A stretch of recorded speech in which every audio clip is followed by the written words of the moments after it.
नमस्कार। आप देख रहे हैं न्यूज इरा और मैं आपके साथ विपिन।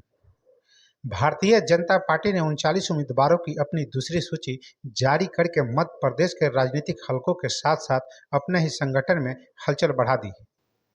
इस सूची ने सबको अचंभे में डाल दिया, क्योंकि इस बार 3 केंद्रीय मंत्रियों और 4 सांसदों को विधानसभा के चुनावी मैदान में उतारने का फैसला किया गया।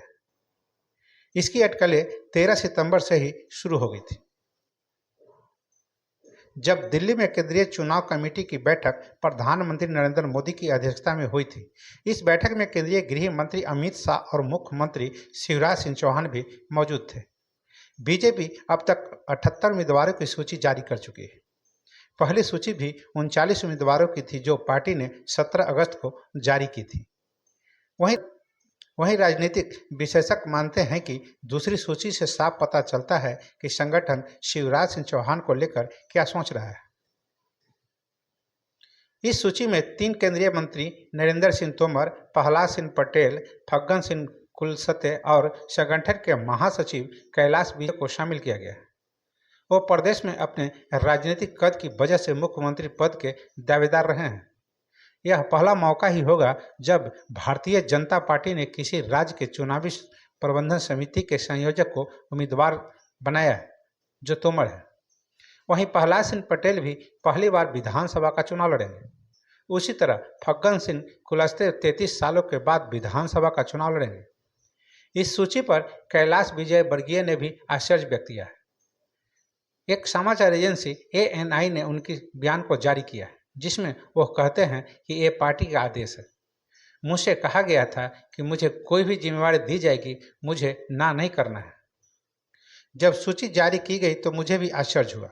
मैं संगठन का सिपाही हूँ, जो कहा जाएगा वही करूँगा। विजय वर्गीय को इंदौर की एक की सीट से उम्मीदवार बनाया गया है, जहाँ वो अपने पुत्र के टिकट के लिए प्रयास कर रहे थे। इस सूची में ज्योतिरादित्य सिंधिया के 5 समर्थकों के नाम भी हैं, जबकि 11 नए चेहरों को जगह मिली है। वैसे 230 सीटों वाली विधानसभा में अभी तक 78 उम्मीदवारों की घोषणा भारतीय जनता पार्टी कर चुकी है। अभी भी बहुत सारी सीटों पर उम्मीदवार घोषित किए जाने बाकी है। इसलिए कयास लगाए जा रहे हैं कि पार्टी कई और बड़े नामों को मैदान में उतार सकती है। अब तक जो टिकट दिए गए हैं, उसमें सबसे ज़्यादा 22 मालवा निमाड़ अंचल के दिए गए हैं, जो भारतीय जनता पार्टी और संघ का सबसे पुराना गढ़ रहा है।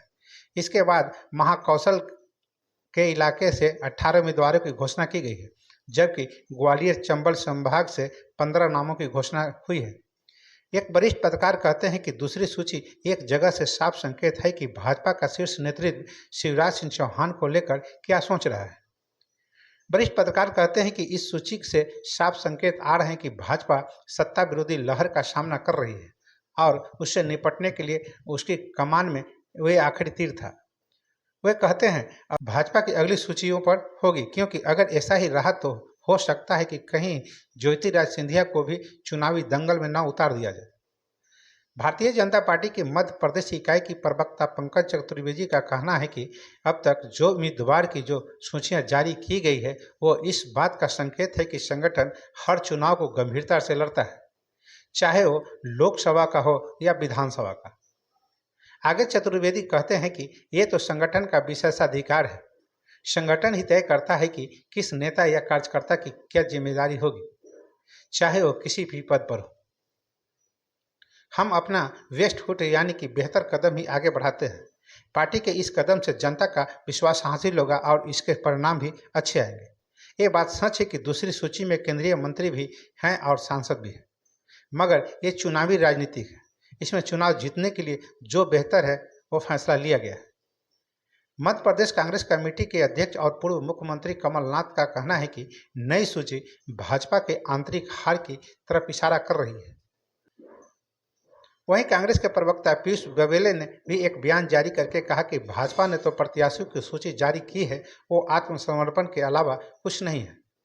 भोपाल से प्रकाशित दैनिक शांत प्रकाश के संपादक संजय सक्सेना का कहना था कि जिस तरह अभी तक मध्य प्रदेश में होने वाले विधानसभा के चुनावों में भारतीय जनता पार्टी ने मुख्यमंत्री का चेहरा आगे नहीं किया है, उससे ये तो साफ संकेत मिलने लगे थे कि पार्टी उस राज्य में अब तक शिवराज सिंह चौहान पर दाव नहीं खेलना चाहती। वहीं एक टीवी चैनल से बात करते हुए कहते हैं कि महाकौशल का इलाका हो या चंबल ग्वालियर का इलाका हो, भाजपा को यहाँ बड़ी चुनौती मिल रही थी, जो कभी उसके सबसे मजबूत गढ़ हुआ करते थे। मालवा और मध्य प्रदेश भी संघ के प्रभाव का सबसे महत्वपूर्ण आधार रहा है, जहां पार्टी को दिख रहा है कि वो कमजोर हो रही है। या सत्ता विरोधी लहर भी कह सकते हैं, या फिर नेतृत्व परिवर्तन की जरूरत भी कह सकते हैं। कार्यकर्ताओं के उत्साह से भी कभी कमी नजर आने लगी थी, इसलिए भाजपा के पास यही एक रास्ता था। ऐसा मुझे लगता है कि तोमर के सहारे ग्वालियर चंबल में अपने खिसकते आधार को पार्टी बचाना चाहती है। जो महाकौशल में प्रहलाद सिंह पटेल के सहारे इस नई सूची में जिन सांसदों के नाम आए हैं, उसमें राव उदय प्रताप सिंह 15 सालों के बाद विधानसभा के चुनाव लड़ेंगे, जबकि रीति पाठक पहली बार विधानसभा का चुनाव लड़ेंगे। यही हाल गणेश सिंह का भी है। भारतीय जनता पार्टी की इस सूची के बाद अब तक प्रदेश में जो राजनीतिक समीकरण बन रहे थे, वो सब उलट पुलट हो गए हैं, और जानकारों का कहना है कि अब कांग्रेस के सामने ही बड़ी चुनौती खड़ी हो गई। उनका मानना है कि अब चुनावों में कांग्रेस को अपनी रणनीति बदलनी पड़ेगी, तब कहीं जाकर वे मैदान में टिक पाएंगे।